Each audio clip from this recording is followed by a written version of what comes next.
Hey, how's it going? Good. What we got? It's a sword. What's unique about these swords, they're from the Napoleonic Wars. That's cool. I'm here today at the pawn shop to sell 3 of my swords. I would like to get $6,000. They represent 3 different countries. This one is British, Okay. this one is Prussian, and this one's French. Swords from this era are really collectible. So I called Sean down to the shop to see how rare and collectible they are. They look great. Well, I will say you have good taste. I love this stuff. This is why I got involved with collecting arms and armor and then eventually dealing in it. Okay, so the big question is, what are these things worth? Let's go back to the British sword.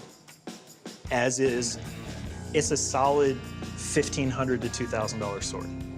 The Prussian sword, same thing, $1,500 to $2,000. So the last one, how much is this one worth? The French, a solid $1,500 to $2,500 sword. Oh, you're saying for like the 3, I could probably get right around 5 grand? Yeah, I mean, you're looking $4,500 to $6,500. All 3 of these swords are really great. They're authentic, wonderful. So what we take for them? My bottom line is $3,100. Why 3,100, not 3,000?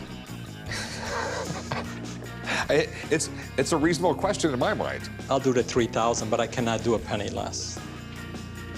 Yeah, I can make money at that. I think it's a win-win. I think that it was a fair price for both of us. Got a hero sword here for you. A hero sword. Yes, it was used by John Wayne in Rio Grande. A guy claims he has a sword that was used by John Wayne in one of his biggest movies. So I called a guy who knows a thing or two about John Wayne, his son, Ethan Wayne. I think we should start with the certificate of authenticity. This certificate of authenticity is signed by Eddie Marks, who runs the company. I know Eddie, and he's just a phone call away, so I think to really get to the bottom of it, we call him up and we send him the COA because his signature's on it. Eddie. Yes. It's Ethan. Hey, Ethan, how are you? So I'm sitting here with this sword and scabbard, supposedly from Rio Grande, and I've sent you the COA. This document is a piece that obviously someone went through great lengths to put together. Western Costume doesn't have a specific certificate of authenticity, especially this one. Do you know who the seller was? Well, I thought it was Western Costume Company. Wow. Don't shoot the messenger. I'm so devastated. I'm devastated. I really am. I mean, it's one of my prized possessions.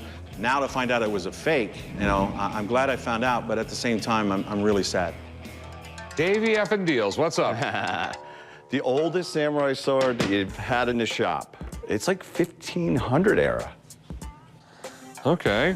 The guy was really old to traded it in, so I kind of tend to believe him, but it's a lot of money. A lot of money. How much you want for it? 18,000. Rocco, Yes, sir. how does this thing open?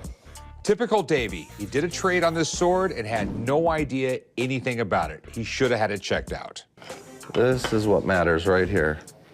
This is the name of the master here, Yoshisugu. And then it matches the signature here. That's an actual samurai sword. It's got all the paperwork. It's in excellent condition. It's a $15,000 to $20,000 sword. Told you. So I'll give you 10 grand for it. 18. 10 grand. Can you take it to an auction or something? Is there some way I can get $15,000 out of this? I mean, I'll go like 12 grand, man. Well, let's trade something. What are you gonna trade for? You got all the tacky jewelry you need. I know, I do have a tacky jewelry. I've been eye hustling your sand rail since you got it. Now he wants to try and trade it for my sand rail. Well, I definitely want to make a deal, so let's make it happen. Okay, so give me the samurai sword and 10 grand. Samurai sword, 3 grand. So give me the samurai sword and 8 grand. But that's like the best I could do. All right, you got a deal. All right, man. All right, I All right. appreciate it. It'll stay in the family, you know that. Okay, all right, let's do some paperwork, man. All right.